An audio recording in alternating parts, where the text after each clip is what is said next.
जय माता दी। आज हम श्री दुर्गा सप्तशती का 9वां अध्याय करेंगे, निशुंभ वध। जो बंदूक के समान रक्तवर्ण एवं स्वर्ण के समान पीतवर्ण है, उसके भुजदंडों में सुंदर रुद्राक्ष माला, पाश तथा वरदायिनी मुद्राएं धारण कर रहा है। इस प्रकार अर्ध चंद्रमा के आभूषणों से शोभित 3 नेत्रों वाले अर्धनारेश्वर स्वरूप के श्री विग्रह को मैं निरंतर शरण लेती हूँ। राजा बोला, हे भगवान, आपने रक्तबीज के वध के संबंध रखने वाले श्री देवी जी के चरित्र का महात्म्य विचित्र प्रकार से कह सुनाया है। अब मैं रक्तबीज के वध से हो जाने पर महान क्रोधी शुंभ तथा निशुंभ ने जो कर्म किया है उसे सुनना चाहता हूँ। ऋषि बोले, हे राजन, रक्तबीज के मर जाने पर एवं युद्ध में अन्य असुरों के भी मारे जाने पर निशुंभ और शुंभ दैत्य का क्रोध बढ़ गया। अपनी सारी सेना को नाश होता देखकर निशुंभ ने क्रोध का पारा चढ़ गया और फिर दैत्यों के प्रधान सेना को साथ लेकर निशुंभ युद्ध में दौड़ आया। उसके आगे पीछे दाएं बाएं बड़े बड़े दैत्य थे। वे क्रोध के मारे होठ काट रहे थे और वे सभी देवी को मार डालने के लिए आ गए। कुपित होकर शुंभ भी अपनी सेना के साथ मातृगणों से लड़ता चंडिका को मार डालने की इच्छा से आया। वह देवी के साथ शुंभ निशुंभ का बड़ा भारी युद्ध होने लगा। दोनों दैत्य बादलों की तरह बाणों की वर्षा करने लगे और अपने बाणों के समूह से चंडिका ने उनके बाण काट दिए। फिर शस्त्र समूह से उन दैत्यों के अंगों पर प्रहार किया। निशुंभ ने तीखी तलवार तथा चमकती ढाल उठा ली और देवी ने पराक्रमी वाहन सिंह के सिर पर प्रहार किया। अपने वाहन पर इस प्रकार प्रहार होता देखकर देवी ने क्षुद्र नामक बाण द्वारा निशुंभ की बड़ी तलवार तथा 8 चंद्रों वाली ढाल काट दी। तलवार तथा ढाल के कट जाने पर उस दैत्य ने शक्ति चलाई। उसे सामने आता हुआ देखकर देवी ने चक्र द्वारा उसके 2 टुकड़े कर डाले। अत्यंत कुपित होकर निशुंभ दानव ने शूल उठा लिया और उसे फेंक दिया। देवी जी के मुक्के के प्रहार से उसे भी चूर चूर कर दिया। गदा उठाकर फिर चंडिका की ओर उसने फेंकी। देवी ने उसको भी त्रिशूल द्वारा काट दिया और वह भस्म हो गई। इसके अनंतर दैत्यराज ने फरसा उठाया। आता देखकर देवी ने बाण समूह के प्रहार से उसे पृथ्वी पर गिरा दिया। अपने भयानक पराक्रमी भाई निशुंभ ने इस प्रकार धरांशीय होने पर शुंभ क्रोध में भर गया और अंबिका को मारने के लिए सामने आया। यह रथ पर बैठा था। उसकी बड़ी बड़ी अनुपम 8 भुजाएं थी। उसमें भयंकर शस्त्र शोभ्यमान थे। उन भुजाओं के सारे आकाश को ढांप कर वह शोभित हो रहा था। उसे इस प्रकार आता देखकर देवी ने शंख बजाया और धनुष की अत्यंत दुहस टंकार किया।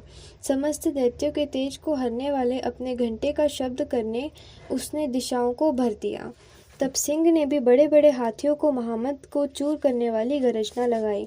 उसके आकाश, पृथ्वी एवं दैत्यों दिशाएं गूंज उठी। तब काली ने आकाश में उड़कर पृथ्वी पर दोनों हाथों से ताड़ना की। उस शब्द से पहले के समय शब्द मंद पड़ गए थे। तब शिवदूती ने अमंगल रूप अत्यंत अट्टहास की। उन शब्दों से दैत्य डर गए और शुंभ के क्रोध का पारा चढ़ गया।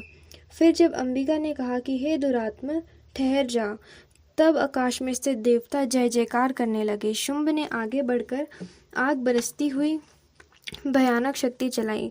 अग्नि के पहाड़ की तरह उसे आता हुआ देखकर देवी ने अग्नि को भरी उल्का से उसे हटा दिया। शुंभ ने फिर सिंहनाद किया। उससे त्रिलोकी गूंज उठी। हे राजन, उस सिंहनाद का इतना घोर शब्द था जैसे कि वज्रपात हो। उसने बाकी दैत्यों को परास्त कर दिया। तब शुंभ द्वारा छोड़े हुए बाणों को देवी ने तथा देवी द्वारा चलाए गए बाणों को शुंभ ने अपने अपने उग्र बाणों द्वारा सैकड़ों टुकड़े कर दिए। तब चंडिका ने कुपित होकर शुंभ को शूल से मारा। उसके लगते ही वह मूर्छित होकर पृथ्वी पर गिर पड़ा। इतने में शुंभ चैनते होकर वहां पहुंच गया। उसने हाथ में धनुष लेकर बाणों से काली तथा सिंह पर प्रहार किया। उस दानवराज ने अपनी 10,000 भुजाएं बना ली। फिर चक्रों से प्रहार करने लगा और चंडिका जी को आच्छादित कर दिया। तब घोर संकटों का नाश करने वाली भगवती दुर्गा ने अपने बाणों से उन चक्र तथा सभी बाणों को काट गिराया। तब निशुंभ दैत्य सेना से आवृत होकर चंडिका के वध के लिए हाथ में गदा लेकर बड़े वेग से भागा।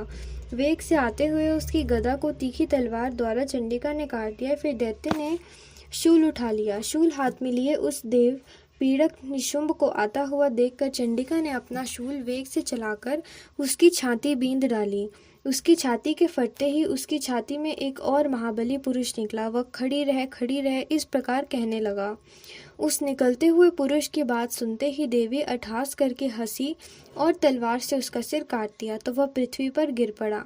तब भयानक दाढ़ों वाला सिंह दाढ़ों से दैत्यों के शीर कुरच कुचलकर खाने लगा। इस प्रकार काली तथा शिवदूती ने बहुत से दैत्यों का भक्षण कर दिया। कितने एक दैत्य तो कुमारी की शक्ति से नष्ट हो गए एवं कितने एक महाब्रह्मानी के मंत्र पवित्र जल द्वारा तेजोहित होकर भाग गए। कई एक माहेश्वरी शक्ति से छिन्न भिन्न होकर गिर गए और कितने एक वाराही शक्ति ने तुंड प्रहार से चूर्ण होकर पृथ्वी में समा गए। वैष्णवी शक्ति ने चक्र द्वारा दानवों के टुकड़े टुकड़े कर दिए और इंद्री ने हाथ से छूते हुए वज्र द्वारा कितने एक यमपुरी पहुंचे। इस प्रकार कुछ एक तो असुर नष्ट हो गए और कुछ एक घोर संग्राम से भाग गए एवं कितने एक दैत्यों को काली तथा शिवदूती ने खा डाला और कई एक सिंह के ग्रास बन गए।